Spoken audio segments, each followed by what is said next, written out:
नमस्कार दोस्तों, मैं रोहन शर्मा स्वागत करता हूं सभी का आपके अपने चैनल ज्योतिष इन वास्तु में। कैसे हैं आप सभी? आज हम यहां पर बात करने वाले हैं एक बहुत ही ज्यादा इंपॉर्टेंट टॉपिक के बारे में। हम आज यहां पर बात करेंगे सूर्य की वृषभ संक्रांति के बारे में।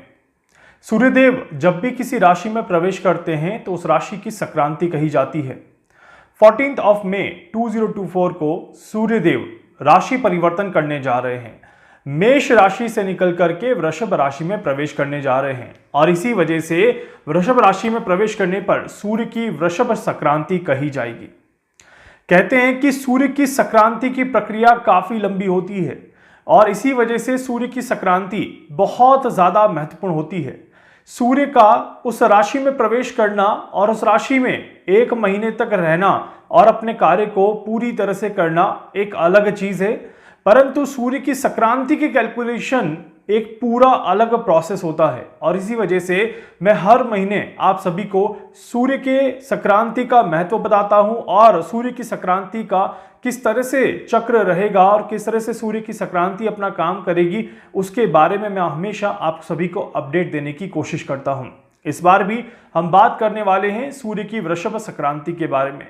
वृषभ संक्रांति अपने आप में एक बहुत ही ज्यादा इंपॉर्टेंट मूवमेंट कहा जाता है। कहते हैं कि वृषभ संक्रांति दान पुण्य के लिए बहुत ही ज्यादा महत्वपूर्ण दिन माना जाता है। वृषभ संक्रांति को अगर किसी व्यक्ति ने कोई भी दान पुण्य का कार्य कर लिया या किसी की सेवा का कोई कार्य कर लिया तो उस पर्सन को सूर्य के दोष नहीं लगते, पितृदोष नहीं लगते और शनि की साढ़े साथी का प्रभाव भी नगण्य होता हुआ दिखाई देता है। इसी वजह से सूर्य की वृषभ संक्रांति बहुत ज्यादा महत्वपूर्ण हो जाती है।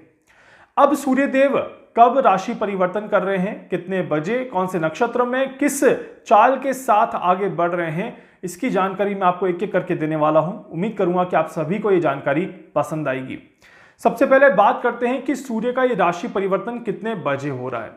देखिए, सूर्य का राशि परिवर्तन जो रहेगा ये शाम के समय में रहेगा। 14 मई 2024 को शाम को 5:50 के आसपास इस राशि परिवर्तन की शुरुआत हो जाएगी और 6:04 तक ये बैलेंस होता हुआ नजर आएगा। इस वजह से 6 बजे के पहले भी और 6 बजे के बाद भी अगर देखा जाए तो सूर्यदेव जो है वो ट्रांजिट मोड में रहेंगे और ट्रांजिट मोड में रहने की वजह से डेफिनेटली इस टाइम फ्रेम का इंफ्लुएंस काफी ज्यादा पड़ता हुआ नजर आएगा। अब इस समय में जब सूर्य का राशि परिवर्तन होता है तो क्या कुछ शास्त्रों में कहा गया है उसको थोड़ा सा समझते हैं।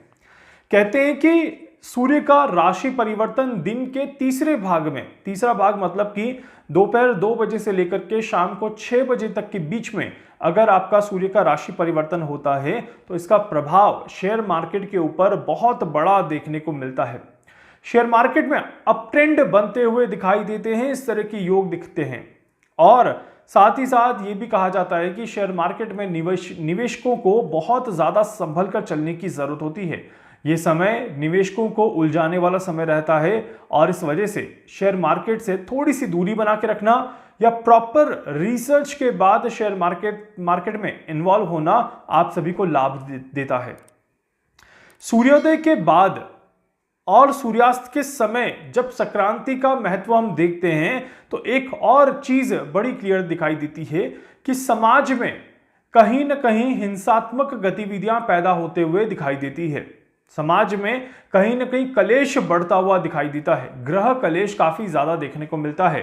खासकर वो सभी लोग जो शादीशुदा जीवन में व्यतीत हैं, शादीशुदा जीवन में अपने समय को बिता रहे हैं, उन्हें मैं विशेषकर कहूंगा कि अपने जीवन को लेकर के, खासकर मैरिटल लाइफ को लेकर के थोड़ी सी सावधानी जरूर रखें और जिनकी शादी पिछले 2-2.5 सालों के अंदर अंदर हुई है उन्हें मैं विशेष तौर पर कहूंगा कि समय को आराम से करने की कोशिश करिएगा ताकि आपको किसी भी तरह की कोई दिक्कत, कोई परेशानी ना देखने को मिले। इसके अलावा ये समय रहता है जहां पर पुलिस बल आतंकवादी घटनाओं पर अपना प्रभाव दिखाते हुए नजर आता है और अपराध को कंट्रोल करने की कोशिश करी जाती है। तो इसी वजह से इस समय पर सूर्यदेव का राशि परिवर्तन करना बहुत इंपॉर्टेंट रिजल्ट यहां पर दिखाता है। इसके अलावा सूर्यदेव जो है वो वृषभ राशि में जा रहे हैं। वृषभ राशि में जब सूर्यदेव प्रवेश करते हैं तो दिन जो बनता है वो मंगलवार का दिन बनता है। अब मंगलवार के दिन की क्या कैलकुलेशन है उसको भी थोड़ा सा समझ लीजिए, सो दैट कि आप समझ पाएंगे कैसे चीजें आगे बढ़ रही है। मंगलवार को अगर हम ध्यान से देखें तो सूर्यदेव जब मंगलवार को राशि परिवर्तन करते हैं तो गर्मी बहुत ज्यादा बढ़ती है, और गर्मी के बढ़ने के साथ साथ ही जीव जंतुओं के लिए समय बहुत अच्छा नहीं माना जाता। इसका यह भी मतलब है कि 14 मई 2024 को जब सूर्यदेव राशि परिवर्तन करेंगे तो वहां से लेकर के आने वाले 13 दिन का समय, 13 डेज का समय एनिमल्स के लिए बहुत अच्छा नहीं है, जीव जंतुओं के लिए बहुत अच्छा नहीं है। और डेफिनेटली ऐसी न्यूज आपको सुनने को मिल सकती है कि जीव जंतुओं में किसी तरह का कोई रोग लग गया या उन्हें किसी तरह का कष्ट हो रहा है, किसी तरह की परेशानी हो रही है। इस तरह के आपको न्यूज डेफिनेटली सुनने को मिलेंगे। साथ ही साथ 13 दिनों के अंदर अंदर ही गर्मी रिकॉर्ड तोड़ सकती है, गर्मी बहुत ज्यादा अत्यधिक हो सकती है। इस तरह के भी योग काफी ज्यादा बनते हुए दिखाई देते हैं और इस वजह से यह समय और ज्यादा महत्वपूर्ण बन जाता है। मंगलवार का दिन अश्लेषा नक्षत्र का योग जब हम यहां पर देखें तो कहते हैं कि जब इस तरह का योग बनता है तो समाज में चोरी बढ़ जाती है, समाज में लूटपाट बढ़ जाती है और समाज में कहीं ना कहीं आप कह सकते हैं कि अपराध करना और अपराध के बाद उस अपराध को कंट्रोल करना, दोनों ही इक्वेशन साथ साथ चलते हुए नजर आती है। इसीलिए अगर आप सभी भी कहीं ट्रैवल करते हैं तो अपने सामानों का पूरा पूरा ध्यान रखिएगा और इसका प्रभाव मई 14 से लेकर के मई के एंड तक देखने को मिलेगा। इस वजह से आप सभी को इस समय के दौरान में थोड़ी सावधानी जरूर रखनी चाहिए।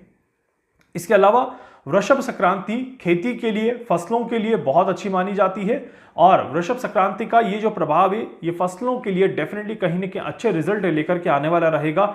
इस तरह के योग जरूर बनते हुए दिखाई देते हैं।